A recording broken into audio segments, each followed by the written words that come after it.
The Just So Stories by Rudyard Kipling. How the Whale Got His Throat. In the sea, once upon a time, O my best beloved, there was a whale, and he ate fishes. He ate the starfish and the garfish, and the crab and the dab, and the plaice and the dace, and the skate and his mate, and the mackerel and the pickerel, and the really truly twirly-whirly eel.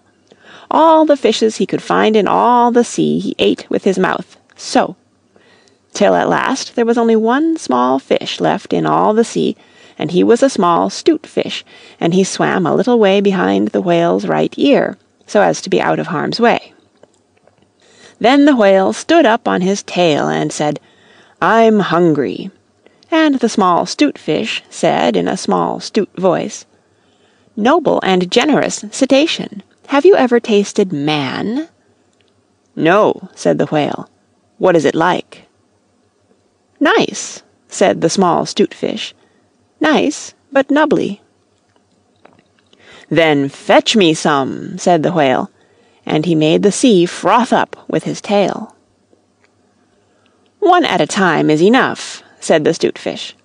"If you swim to latitude 50 north, longitude 40 west, that is magic, you will find, sitting on a raft in the middle of the sea, with nothing on but a pair of blue canvas breeches, a pair of suspenders (you must not forget the suspenders, best beloved), and a jackknife, one shipwrecked mariner who, it is only fair to tell you, is a man of infinite resource and sagacity."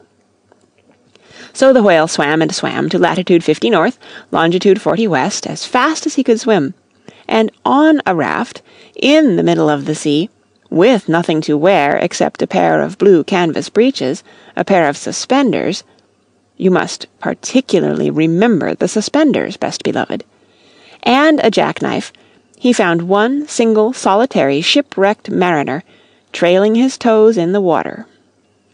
He had his mummy's leave to paddle, or else he would never have done it, because he was a man of infinite resource and sagacity. Then the whale opened his mouth back and back and back, till it nearly touched his tail, and he swallowed the shipwrecked mariner, and the raft he was sitting on, and his blue canvas breeches, and the suspenders, which you must not forget, and the jackknife. He swallowed them all down into his warm, dark inside cupboards, and then he smacked his lips, so, and turned round 3 times on his tail.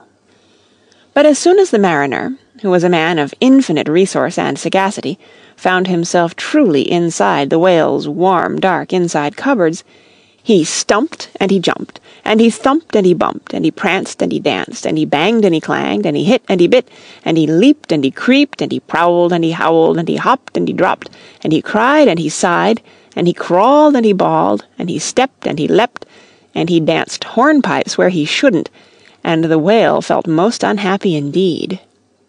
Have you forgotten the suspenders?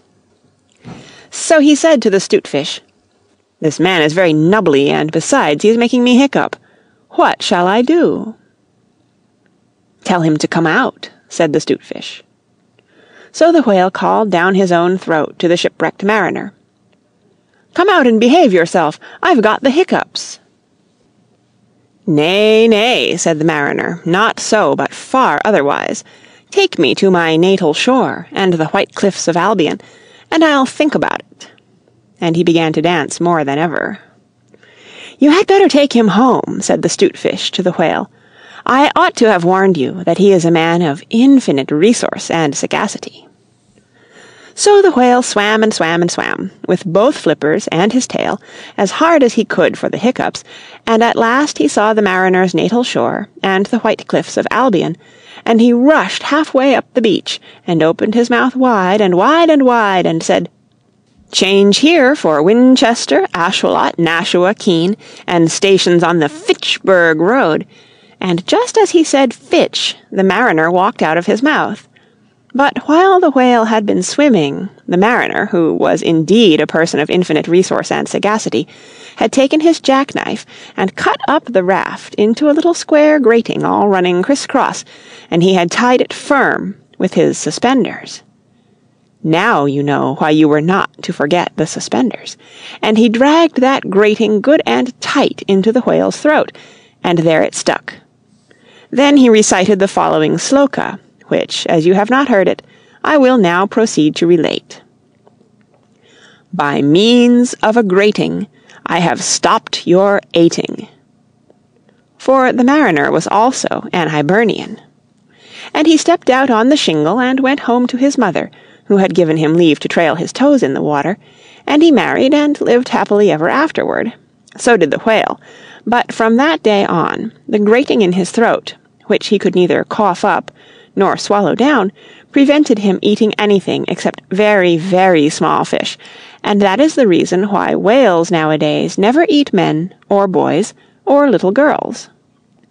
The small 'stute-fish went and hid himself in the mud under the door-sills of the equator. He was afraid that the whale might be angry with him. The sailor took the jackknife home. He was wearing the blue canvas breeches when he walked out on the shingle. The suspenders were left behind, you see, to tie the grating with. And that is the end of that tale.